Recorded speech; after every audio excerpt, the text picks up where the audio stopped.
Okay, part two on emergency funds. I am fascinated by emergency funds. Has anyone ever said that before? Can you see why I live alone?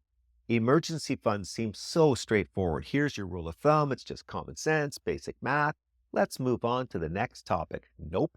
As mentioned last video, they're actually a bit tricky. And I'm telling you, psychology comes into play a lot here, both in a positive and a negative way. More in a moment.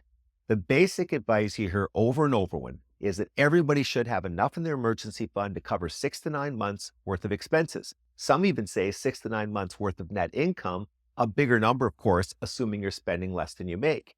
But what if one of the couples are looking at this and they're both teachers? There's almost no risk of job loss and they just bought a new build. And another couple, on the other hand, both have jobs in residential construction, cyclical industry, and they just bought a 60-year-old home. Does it make any sense for those two couples to follow the same guideline? I don't think so. In fact, depending upon other details, you could make a very strong case that couple number one needs in a small emergency fund, 1 to 2 months worth of expenses, and couple number two, again, depending on other details, may need a year's worth. Going back to couple number one, remember from our last video, there's a cost to this insurance. Don't build up a bigger emergency fund than you truly need. Think all of this true. Adjust from the guidelines as to what makes sense based on your details. Okay, 2 points around the psychology of emergency funds that are very important and don't get nearly enough attention. The first is that for many people, having an emergency fund not only provides a safety net, but also great peace of mind. They need that cushion. Even if Dave Chilton would argue theirs is a little bit too big, they need it to sleep at night. Hey, sleep's important.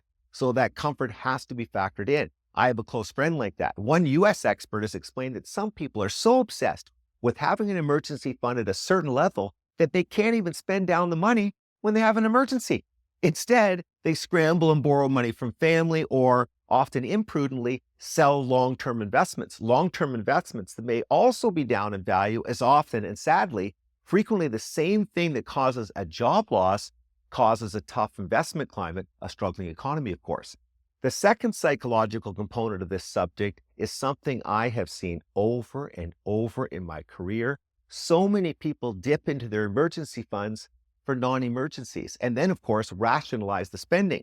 The temptation of cash just sitting there overwhelms them on a cold February night when their friends are posting pictures from Florida on IG. I get it. I've seen everything from hot tubs to ATVs to jewelry purchased with emergency fund money. And then obviously the fund has to be built back up again to follow the same guideline before retirement planning and education funding are tackled. And even more troubling, the cycle often repeats. If you lack self-control, don't we all, not a bad idea to put some sort of barrier between you and the money, like a more disciplined spouse, for example. I told you this was interesting stuff. Okay, we'll do another video soon on alternative ways to have a safety net available. Some I really like, including one I'm seeing more and more of.